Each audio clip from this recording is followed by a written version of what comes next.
என்கிட்ட குறிப்பாக பலரும் கேட்குற ஒரு கேள்வி என்னன்னு பார்த்தீங்கன்னா சார் இந்த மாதிரி ஒரு ஜோதிடரை பார்த்தேன். அவர் என்ன சொன்னார்னா, இந்த வருஷத்துக்குள்ள நீங்கள் வீடு கட்டிடுவீங்க, நீங்கள் பட்ட கடன் எல்லாமே தீர்ந்துடும் சார். இந்த ஜூன் போய் ஜூலை வந்தால் பார்த்தீங்கன்னா நீங்கள் பெரிய ஆள் ஆகிடுவீங்க. குறிப்பாக 90 கிட்ஸ் இருக்காங்களே, ஆடி மாதம் போய் ஆணி வந்தால் கல்யாணம் ஆகிடும் அப்படின்னு சொல்கிறாங்க.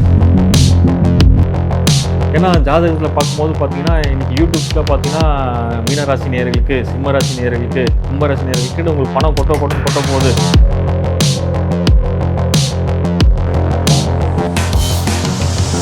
பக்தி தமிழா நேயர்களுக்கு வணக்கம். சித்தன் வழி நிகழ்ச்சியில் சந்திப்பதில் மகிழ்ச்சி. நான் உங்கள் சித்தன் அருள் மணிவண்ணன். என்கிட்ட குறிப்பாக பலரும் கேட்குற ஒரு கேள்வி என்னன்னு பார்த்தீங்கன்னா சார் இந்த மாதிரி ஒரு ஜோதிடரை பார்த்தேன். அவர் என்ன சொன்னார்னா, இந்த வருஷத்துக்குள்ளே நீங்கள் வீடு கட்டிடுவீங்க, நீங்கள் பட்ட கடன் எல்லாமே தீர்ந்துடும். இன்னொருத்தர் சொல்கிறார், சார் இந்த மாதிரி ஒரு பிரபலமான ஜோதிடரை பார்த்தேன், நான் ஆல்ரெடி பண கஷ்டத்தில் இருக்கேன் சார். இந்த ஜூன் போய் ஜூலை வந்தால் பார்த்தீங்கன்னா நீங்கள் பெரிய ஆள் ஆகிடுவீங்க, நீங்கள் 10 பேருக்கு வேலை கொடுப்பீங்க, அந்த லெவலுக்கு உங்கள் பொசிஷனை மாறிடும்னு சொல்கிறாங்க.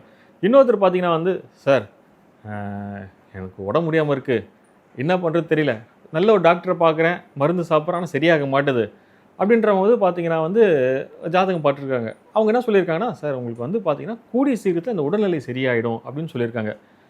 குறிப்பாக 90 கிட்ஸ் இருக்காங்களே, அவங்களுக்கு என்னென்னு பார்த்தீங்கன்னா தம்பி உங்களுக்கு இந்த ஆடி மாதம் போய் ஆணி வந்தால் கல்யாணம் ஆகிடும் அப்படின்னு சொல்கிறாங்க. அதுவும் பார்த்தீங்கன்னா ஒரு தம்பி ஃபோன் பண்ணி கேட்குறாரு, சார் இந்த மாதிரி எத்தனையும் ஆடி தாண்டி ஆணி போயிடுச்சு, இன்னும் எனக்கு கல்யாணம் ஆகலை. ஏன்னா ஜாதகத்தில் பார்க்கும்போது பார்த்தீங்கன்னா இன்றைக்கி யூடியூப்ஸில் பார்த்தீங்கன்னா மீனராசி நேயர்களுக்கு, சிம்மராசி நேயர்களுக்கு, கும்பராசி நேயர்களுக்கு உங்களுக்கு பணம் கொட்ட போகுது அப்படின்னு நிறைய விஷயம் சொல்கிறாங்க. ஆனால் எதுவுமே கொட்ட மாட்டுது சார். கடன் தான் ஆகுது, விரயம் தான் ஆகுது, சம்பாதிக்கிற காசு கூட கையில் நிற்க மாட்டுது சார். ஸோ இது பார்த்தீங்கன்னா ஜாதகத்தில் சொல்கிறாங்களே, இது எல்லாமே பொது பலன் சார். ஏன்னா எல்லாருக்குமே மீனராசி நேயர்கள் எல்லாருக்கும் பார்த்தீங்கன்னா பணம் கொட்டுன்னா மீனராசியில் இருக்கிற எல்லாருமே பெரிய பணக்காரர்கள்ல. அதே மாதிரி சிம்மராசியில் கோடீஸ்வரன் இல்லை, மேசராசியில் இருக்கிறவங்களாம் பார்த்தீங்கன்னா அம்பானி ஆயிடலாம்ல.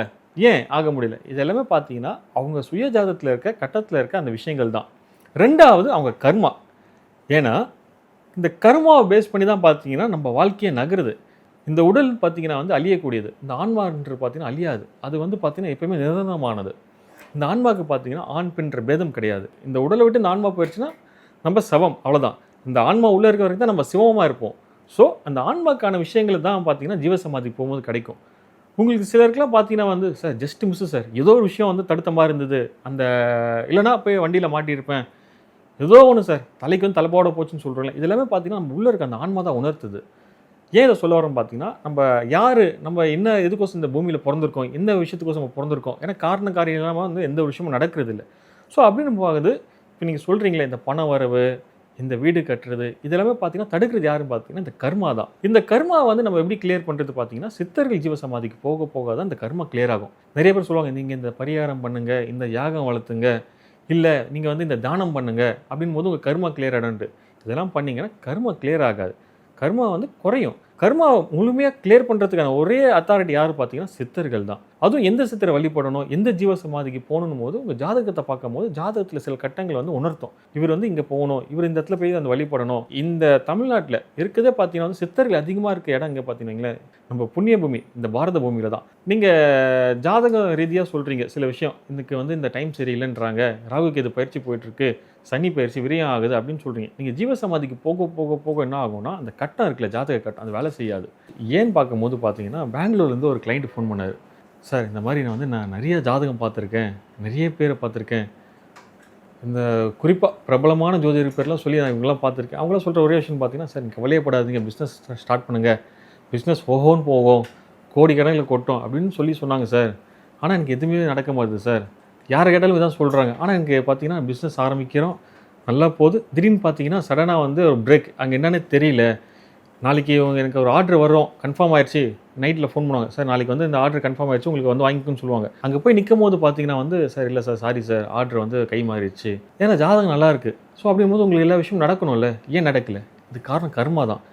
அப்படிங்கும்போது அவர்கிட்ட சொன்னேன், சார் இல்லை சார், கர்மான்ற விஷயம் தான் சார் உங்களுக்கு இந்த பிரச்சனையை கொடுக்குது. ஏன்னா இந்த சனியும் மற்ற விஷயங்கள்லாம் ஜாதகத்தில் பார்க்கும்போது எல்லாம் எடுத்து சொல்லும் போது, ஆமாம் சார் புரியுது சார் நீங்கள் சொல்கிறது. ஆனால் மற்றவங்க பார்த்தீங்கன்னா உங்களுக்கு பணம் வரும்னு சொல்கிறாங்க, அதை நம்பி நான் நிறைய இன்வெஸ்ட்மெண்ட் பண்ணிட்டேன் சார், நிறைய விஷயம் லாஸ் பண்ணிட்டேன் சார். லாஸ்ட் டைமில் பார்த்தீங்கன்னா கைக்கு வர விஷயம் பார்த்தீங்கன்னா தடைப்பட்டு போயிடுது. இந்த காரியத்தடையை நீக்கிறதுக்கு தான் பார்த்தீங்கன்னா சித்தர்கள் வழிபாடு, சித்தர்கள் வழிபாடு முறை அதுன்னு இருக்குது. ஸோ அப்படின்னு நீங்கள் போக என்ன ஆகுனா, இந்த கர்ம கிளியராக தாண்டி பார்த்தீங்கன்னா உங்களோட காரியத்தடையும் விலகும். அந்த பெங்களூரில் இருக்கிறவர் பார்த்தீங்கன்னா ஒரு 2 வீக்ஸ் கழிச்சு ஃபோன் பண்ணுறாரு. சந்தோஷம் சார், நீங்கள் சொன்ன விஷயத்த நான் பண்ணேன். நான் பெருசாக வந்து ஈடுபாடு இல்லை, நீங்கள் சொன்ன போது தான் கேட்கல. ரொம்ப நன்றி சார், ரொம்ப சந்தோஷம் சார். சார் நன்றி எனக்கு சொல்லாதீங்க, நீங்கள் போனீங்களே அந்த சித்தர்கிட்ட சொல்லுங்கள்.